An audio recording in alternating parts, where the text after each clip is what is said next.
Hello అండి, నమస్తే. Welcome to my channel రేణుతో కాసేపు. దసరా వచ్చేస్తుంది కదండి.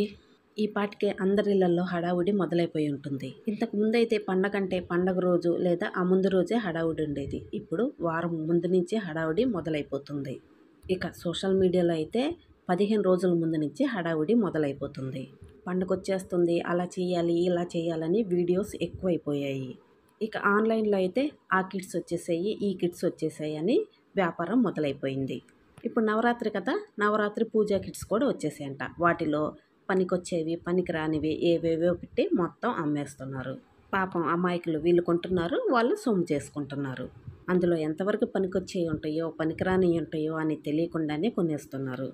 వీడియోస్లో కూడా అవి కొనాలి, అవి చెయ్యాలి, ఇవి చెయ్యాలి అని చెప్తుంటే కొంతమంది అయ్యో మేము అవి కొనలేకపోయామే, మమ్మల్ని అమ్మవారు ఆశీర్వదించదేమో, అవి ఉంటే ఇంకా పూజ బాగా జరిగేదేమో, ఇవి ఉంటే అమ్మవారు తొందరగా ఆశీర్వదించేదేమో, ఇలాంటివన్నీ క్వశ్చన్స్ మైండ్లోకి వస్తుంటాయి. నిజం చెప్పాలంటే మనకి రోజుకొక పూజ వస్తూనే ఉంటుందండి. చెయ్యాలే కానీ 365 రోజులు చెయ్యొచ్చు. మరి రోజు అన్నీ తెచ్చి అన్ని రకాలుగా కరెక్ట్గా పర్ఫెక్ట్గా చేయాలంటే అందరి వల్ల అవుతుందా?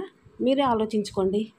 సో ఏ పూజ చేయాలి, ఎంతవరకు చేయాలని మనకు మనం ఆలోచించుకోవాలి. ఇప్పుడు పైగా పూజలు కూడా యూట్యూబ్ కోసమనే చేస్తున్నట్లున్నారు. వీడియోలు తీసుకోవటానికి, యూట్యూబ్లో పెట్టుకోవటానికి. వీడియోస్ అందంగా కనపడాలని బోల్డంత ఖర్చు పెడుతున్నారు. అదంతా చూసి మీరు కూడా అలా చేయాలని అనుకోకండి. మళ్ళీ ఇప్పుడు ఒకటి కొత్తగా 9 రకాల చీరలంట, అంటే 9 రంగుల చీరలంట, 9 రకాల పువ్వులంట, 9 రకాల నైవేద్యాలంట. అమ్మవారు ఇలా చేయండి అలా చేయండి అని చెప్పలేదండి, భక్తితో చేయమని చెప్పారు. భక్తితో 2 పూలు పెట్టినా చాలు, ప్రేమతో ఒక్క నైవేద్యం పెట్టినా చాలు. దయచేసి పూజల కోసమని మాత్రం అప్పుల పాలు కాకండి. ఉన్న దాంట్లో తృప్తిగా చేసుకోండి, అమ్మవారు తప్పక కరుణిస్తారు. ఇకపోతే నవరాత్రులు అక్టోబర్ 3 నుంచి 11 దాకా, 12వ తేదీ విజయదశమి. ఇక్కడ నేను ఒక చిన్న విషయం చెప్తానండి. పూజా ఫలితం తప్పకుండా మీకు దక్కాలంటే మీరు ఫస్ట్ రోజు ఏ టైంలో అయితే పూజ స్టార్ట్ చేస్తారో రోజు అదే టైంకి పూజ చేయండి. అమ్మవారు తప్పక మిమ్మల్ని కరుణిస్తారు. అంటే రోజు పొద్దున్నే 8కి స్టార్ట్ చేస్తే 8కి, 9కి స్టార్ట్ చేస్తే 9కి, అలా అన్నమాట. ఇకపోతే మీకు కలశం పెట్టుకునే ఆనవాయితీ ఉంటే కలశం పెట్టుకొని పూజ చేయండి, లేకపోతే లేదు. మీకు వచ్చి రాని మంత్రాలు అయితే అస్సలు చదవకండి. ఓం దుమ్ దుర్గాయే నమః అని రోజంతా అనుకుంటే చాలండి, అమ్మ తప్పక కరుణిస్తుంది. దానికి మించిన మంత్రమే లేదు. ఇంకొక విషయం ఏంటంటే ఎప్పుడు అమ్మనే తలుచుకుంటూ ఉండాలి, ఎప్పుడు మంచిగానే ఆలోచించాలి. వాళ్ళ గురించి వీళ్ళ గురించి అసలు తప్పుగా కానీ అసలు మాట్లాడొద్దు. ఈ 9 రోజులు నాన్ వెజ్ మానేసేయాలి, వీలుంటే కింద పడుకోవాలి.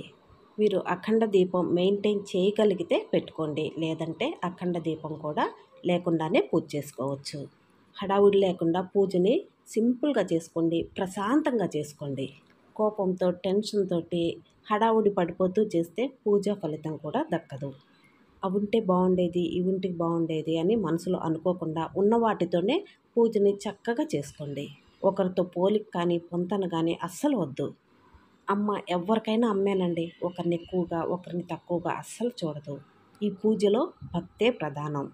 అమ్మవారి మీద మీకున్న ప్రేమంతా భక్తిలో చూపించేయండి, అమ్మ తప్పక కరుణిస్తుంది. మరి విన్నారు కదా, పూజని ప్రశాంతంగా చేసుకోండి, అమ్మ కృపకి పాత్రులు అవ్వండి. వీడియో నచ్చితే తప్పకుండా లైక్ చేయండి, షేర్ చేయండి, కామెంట్ చేయండి. తప్పకుండా సబ్స్క్రైబ్ చేసుకొని రోజు ఫాలో అవ్వండి. అన్నట్లు వీలుంటే తప్పకుండా రోజు గుడికి వెళ్ళండి. Thank you for watching. ఓం దుమ్ దుర్గాయే నమః.